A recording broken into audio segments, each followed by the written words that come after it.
हमारे एक्सरसाइज 11 प्रश्नावली का नाम है व्रतों से संबंधित क्षेत्रफल। हमारे पास व्रत दे रखा हो उसका क्षेत्रफल निकालना। देखिए हमारे पास ये एक व्रत है,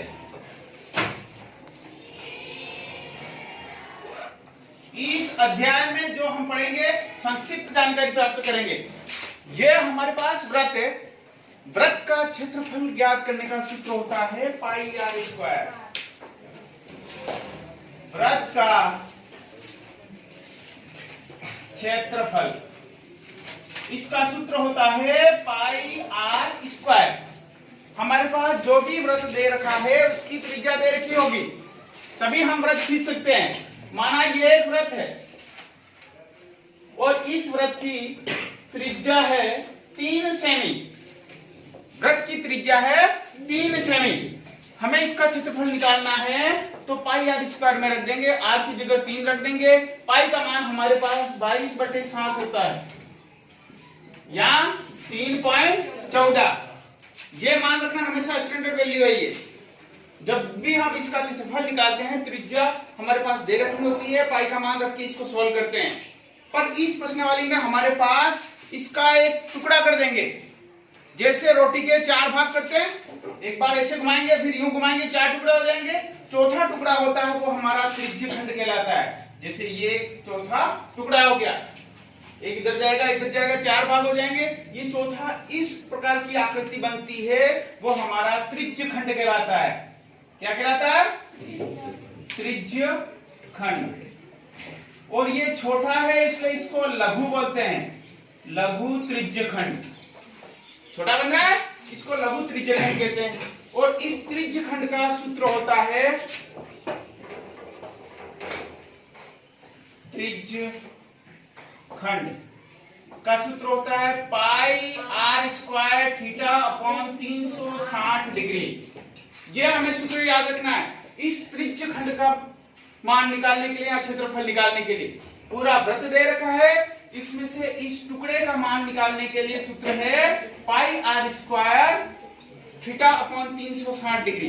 अब हमारे पास प्रश्न आता है थीटा, तो यहां कौन दे रखा होगा? हमें थीटा का मान दे रखा है वही रखना है। अगर थीटा का मान नहीं दे रखा है तब हमें थीटा का मान 60 डिग्री रखना है।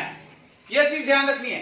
सवाल में अगर थीटा दे रखा है 60, 70, 80, 90 जितना भी उसको रखेंगे, और थीटा अगर दे नहीं रखा है तो हमें मान के चलना है 60 डिग्री है। एक चीज ये होगी, पाई का मान 22/7 होता है और त्रिज्या हमारे पास ये दे रखी है 3 सेमी।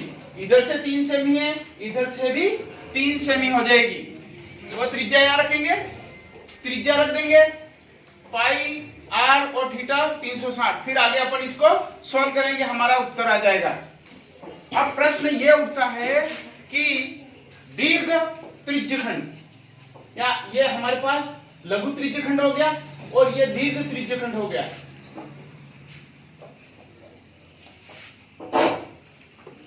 यानी बड़ा,